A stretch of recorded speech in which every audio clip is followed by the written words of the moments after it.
like this set in Ryobi for $200, I wouldn't. I have had pretty good luck with Harbor Freight. They're like the latest contender. You know, I used to be a Craftsman person when Sears was, because they had lifetime warranties. But you know, Craftsman and Sears are no longer. But Harbor Freight, they do have, and I forget what their brand is, but they do have a brand that has some lifetime warranties. You really would wear them all the time. I would get teachers like, can you have your kids take off their safety glasses in math class, please? So that's one way. Harbor Freight, these are like $1.89, and they are ANSI approved. If you're working outside vests, I would highly recommend vests. We're on Henry Ave, so we routinely have 3 people racing down the street at 90 miles an hour. So again, look at what, survey your area, especially if you're outside, know what your students, everyone here is an educator. So, and even if not, even if you're volunteering, you want to know what you want to go so far as people's allergies. I, up until last year, was keeping like a bottle of Benadryl, because whether it's sniffle allergies or getting stung, or I found Benadryl even works really well for poison ivy. It tends to really kind of stave off a lot of the... I think you're not supposed to do that. Recommending drugs. No, but I'm just saying that versus some kid who's now being rushed to the hospital. Oh, yeah. Good idea. But it's good to survey, like, our wasp nest, because, like, we're like, supposed to be digging holes for posts later on, potentially. Like, get to know your surroundings. We had a teacher who routinely, every year, would find the bee's nest. Didn't matter where they were, and he'd get stung and then had to get an EpiPen and all that. Got her own business, and she hasn't hit 30 yet. And she's a graduate of Bartram, and also a graduate of the Bartram Sankofa Farm program, and now runs her own build-a-bed business. So I figured, who more qualified to show us yet another kind of bed. So they're going to be building beds on legs, and you are going to get to participate, and you get to play with all the toys. So Garth, we're also going to be building one more big bed. Is that what's in the plan? This is Hamid. He is our garden manager, which is awesome. So we design, we build and install these garden beds for folks, so people can grow their own fruits and vegetables right at home. We provide the soil, the seeds, and also the starter plants. And we focus in Southwest and West Philly and also North Philly. So we focus in the actual city. So our design is really city friendly, row home friendly, so we know like the dimensions and we know like what works best for folks. So this is our standard elevated garden bed. This is great for elders, so you don't have to bend over, in a low one, and also great for people who use wheelchairs. So if you have accessibility issues, we always go for these ones. We also love these ones because in the city, a lot of times you have problems with rodents, you have problems with squirrels, you have problems with all these different factors when you're trying to grow your own fruits and vegetables right in the city. So the elevated ones are great because they're not super, low to the ground. But if you are doing school gardens, right, most of the time school gardens, they want lower ones because there's children, right? So you want to be able to engage the children. But these are the ones, if you have like maybe high school students or folks that are much older. But we'll talk about all the dimensions and things like that work for our elevated garden beds. We like, oak, exactly. So you want to use non-pressure treated wood. Pressure treated wood for garden, pressure treated wood has this greenish tint, and this is wood that's used for decades, right? So this is, you see this on people's backyards, for posts, for fencing, things like that. You want to stay away from non-pressure treated. You want to stay away from pressure treated wood. This is pressure treated. You want to stay away from this because it has chemicals. And the reason why it has chemicals is because they pressurize it and add so many chemicals so it can last longer. Non-pressure treated wood, like the wood that you guys are using today to build these garden beds, don't last as long, but it's safe for food. So eventually, how it will go is like you build a garden bed, say you build a garden bed with the pressure treated wood. The actual chemicals will leak into the soil, which will eventually leak into the plants, which as you eating them, you can, get sick over time. It's studies and research that recently showed that it's okay to use pressure treated lumber, but I would stay away from it. I don't want to even play when it comes to food. So I don't want to use pressure treated at all. So as you see, every wood that y'all use today doesn't have that green tint. That green tint meaning it's pressurized so that it can withstand all the weather. But the only thing about using non-pressure treated wood is it doesn't last as long. But we have seen that if you put like linseed oil, a coat of linseed oil, which is non-toxic like wood sill, it helps the longevity of the lumber. A lot of depth, right?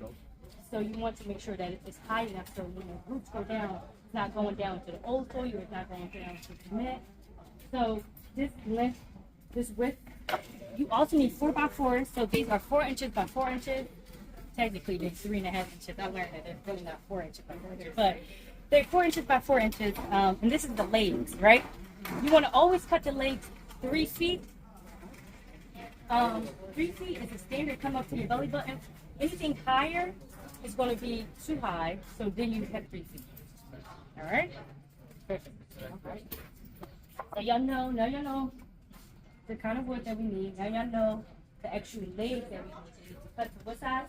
3. Okay, perfect.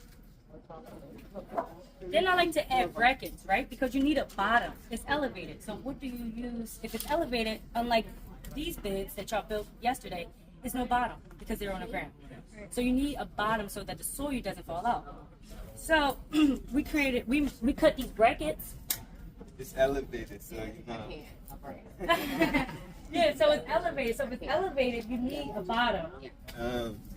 What? So, yeah. No, go ahead. Oh, okay. You know, so You'll see it come together. Oh yes, good.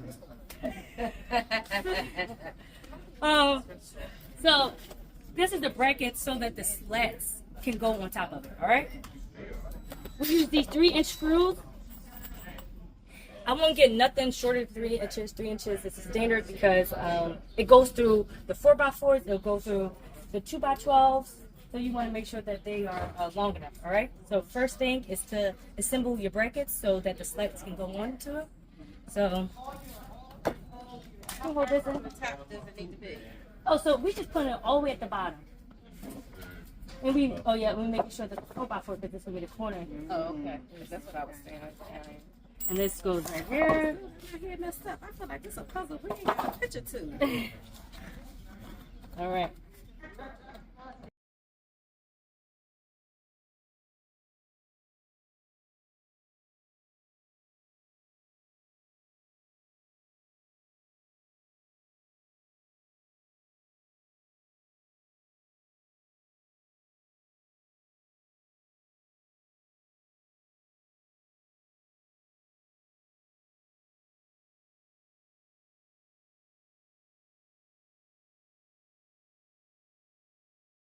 And then it's just going. Well, they got handsaw? Yeah, handsaw might be good too. How great are you? Yeah. I saw with this thing. I think so. Because you might be at the. Can we lift it up so that you don't have to saw on nothing? Yeah, that's true. So the smaller strips help to level out all of the soil, so it doesn't crack all at once. You know, so it's weight distributed evenly on each slat. Okay. So you want to use slats opposed to 1 strip or 2 strips. Yeah. And then you'll put the landscape fabric. So then you'll place the landscape fabric at the bottom of it. Well, because it's not all the same size. It's not because you see how we see How it falls. is that angle. See how this is inside? All right. See how this is in between? Some of these That may one fit, is- y'all. This may fit.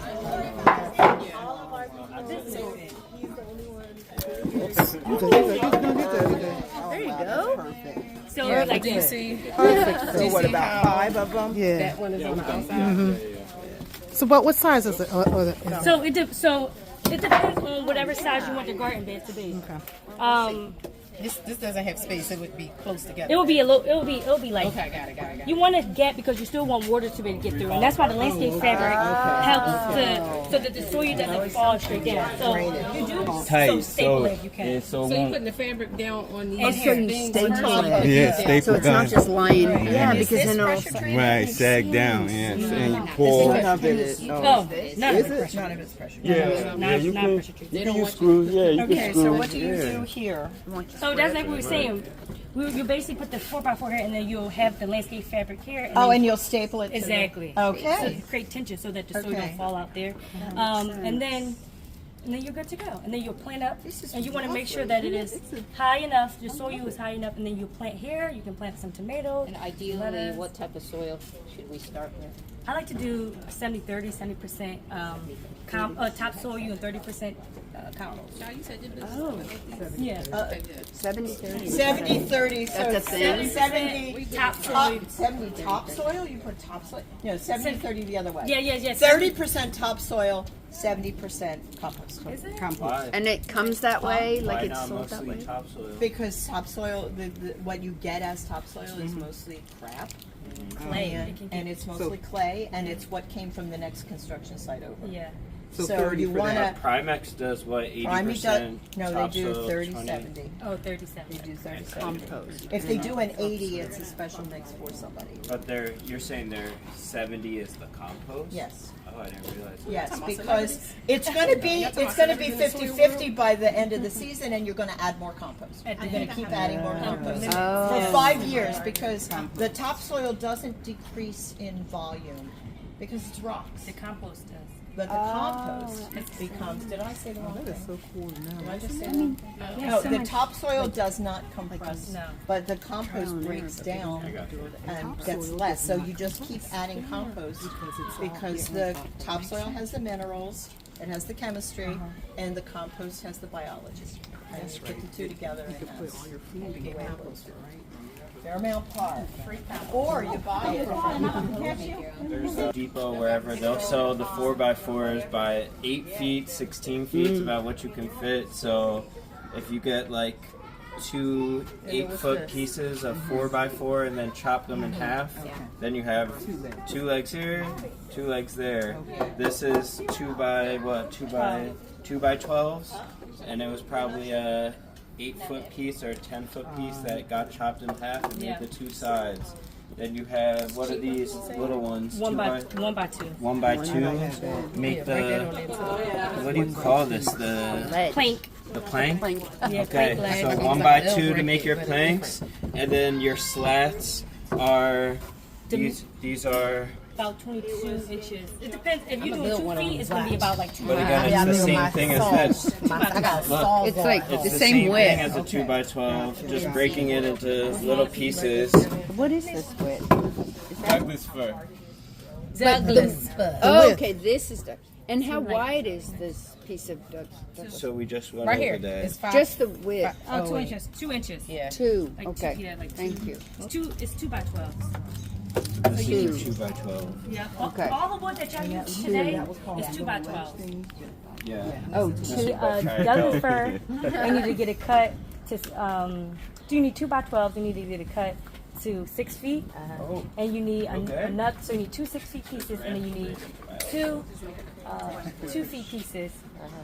Douglas fir, 2 by 12s, and then you need 4 by 4s cut to 3 feet, which would be the legs, and then you need 2 1 by 2s, and it would be cut a little bit. If you're doing 6, so you can cut it to probably like 5 feet, a little less than 5 feet, and then you do the slats. The slat should be about like 22 inches. You're on record too. Yeah.